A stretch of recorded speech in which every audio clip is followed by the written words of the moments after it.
Príncipe de Niccolo Machiavelli. Olá, pessoal. Empurrado por 8 visualizações em menos de 24 horas no YouTube e mais um compartilhamento no Facebook, 2, mas um foi da minha mulher, então não vale, né? Eu resolvi continuar aqui com a minha sériezinha de pretensa disseminação de conhecimentos. Então, hoje eu vou falar dos capítulos 1 e 2 do Príncipe de Maquiavel. O capítulo 1 diz respeito às espécies de principados e como é que eles são adquiridos. Estados, na verdade, né? Então ele diz assim, que todos os estados, todos os governos que tiveram ou têm autoridade sobre os homens, ou são repúblicas ou são principados. Os principados ou são hereditários, quando o sangue nobre, né, já vem de longo tempo, ou são novos. Os novos podem ser totalmente novos, como foi o caso de Milão, com Francisco Sforza. Milão, ou Milan, uma cidade do norte da Itália, que foi dominada há muito tempo pelos franceses, ou são como membros adicionados a outros estados que adquiriram, como é o reino de Nápoles em relação ao rei da Espanha. Nápoles é outra cidade da Itália e Nápoles, então, pertencia ao reino da Espanha, né, que é um outro país. A Itália era dividida em muitas cidades-estados, né? Esses domínios, assim obtidos, são acostumados ou a viver submetidos a um príncipe ou a ser livres, sendo adquiridos com tropas de outros ou com suas tropas próprias, bem como pela sorte ou por virtude.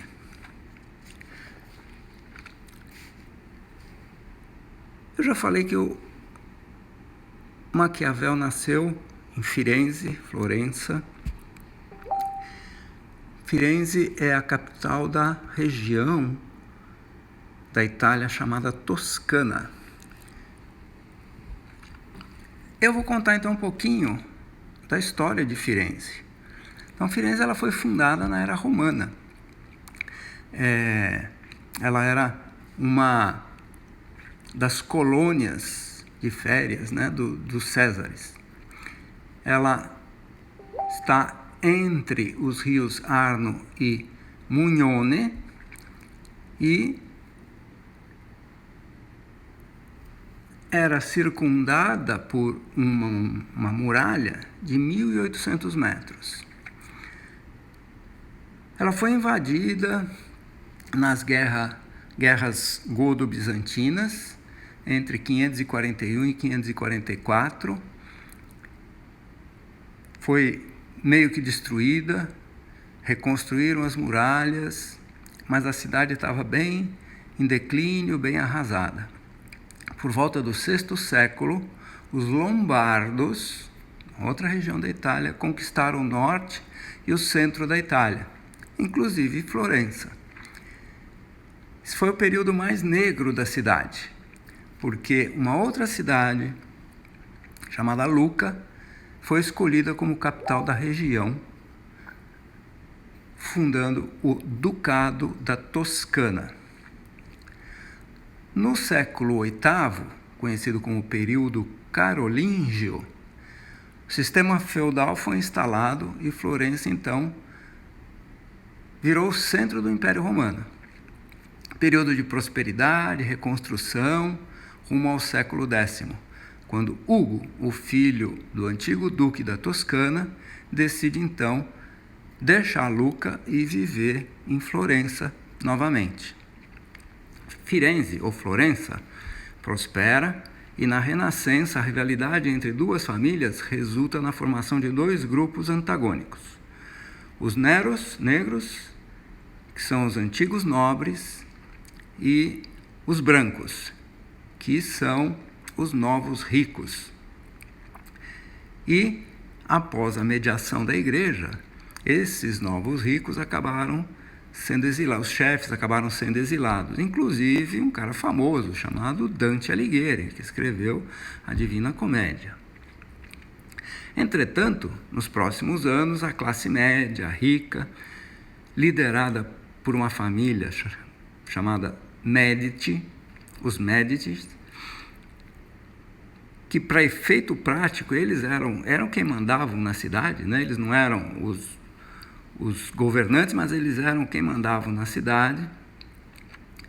E é nesse período então que surge o humanismo, quando começa a se considerar que o homem é perfeito. Então, literatura, ciências, artes atingiram um período de ouro na Europa, com vários artistas, entre eles Brunelleschi, Donatello, Masaccio, Filippo di Lippi, Domenico e muitos outros. Lorenzo de Medici soube comandar sem destruir as instituições republicanas que teoricamente mandavam na cidade. Mas quando ele morreu, em 1492, o filho dele, o Pietro, era um covarde e acabou retrocedendo, acabou estragando meia coisa, mas naquela época também tinha um cara chamado Girolamo Savonarola que queria reformar a igreja, queria fazer uma série de coisas e tal, e o povo acabou apoiando ele, tirando muito do poder dos Médici. Mas passou um tempinho, Savonarola foi assassinado, foi morto, ele foi considerado herege pela igreja, botaram fogo no cara, e os Médici voltaram ao poder. Passou algum tempo,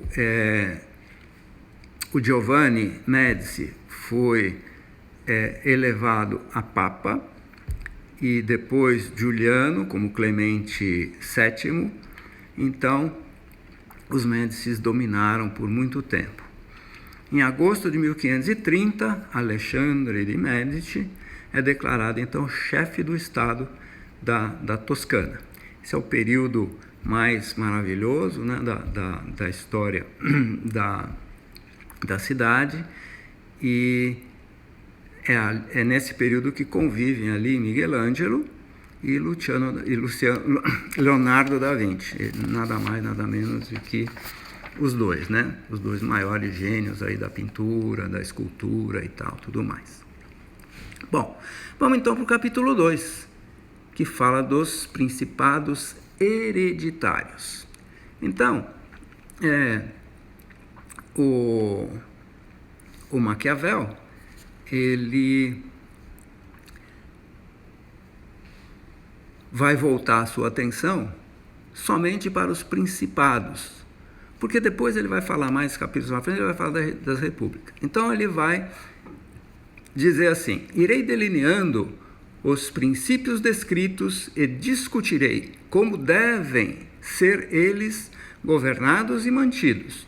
Digo, pois, que para a preservação dos estados hereditários e aperfeiçoados a linhagem de seu príncipe, as dificuldades são bem menores do que dos principados novos, pois é bastante não preterir os costumes dos antepassados e depois contemporizar com os acontecimentos fortuitos, de forma que Se tal príncipe for dotado de pouca capacidade, ainda assim ele vai manter-se no poder, a menos que uma coisa extraordinária ou uma força muito grande venha tirar o poder desse cara.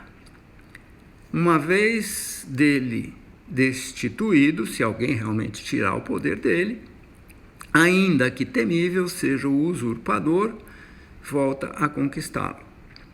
Nós temos, ele dizendo aqui, nós temos na Itália, como exemplo, o Duque de Ferrara, que não cedeu aos assaltos dos venezianos em 1484, nem aos do Papa Júlio em 1510. Ferrara é uma outra cidade da Itália, fica na Emília-Romana, que é uma outra região da Itália, às margens do rio Po, no norte da Itália. O primeiro registro que se tem da cidade de Ferrara data do ano 754.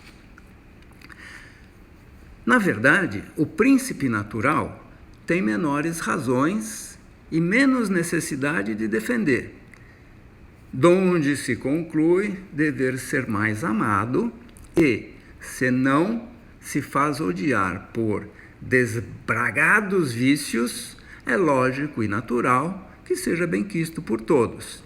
E na antiguidade e continuação do exercício do poder, apagam-se as lembranças e as causas das inovações, porque uma mudança sempre deixa lançada a base para uma outra. Aqui, pessoal, a gente pode fazer aí um paralelo com a eleição da Dilma, né?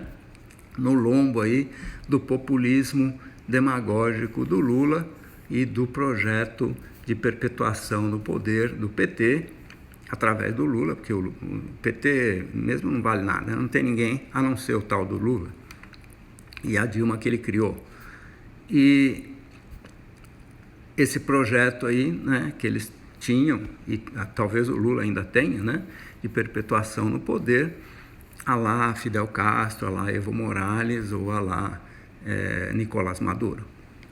Então era isso, o primeiro e o segundo capítulos, e na próxima vez vamos falar do terceiro capítulo. Tem capítulos que são menorzinhos, a gente junta 2 ou 3, se for o caso. Tem capítulos que são maiores, a gente fala só um. Então, até o próximo filminho. E aqueles aí que visualizaram tal, obrigado, tá? Muito obrigado. Se puderem continuar passando aí para os amigos e colegas, eu agradeço.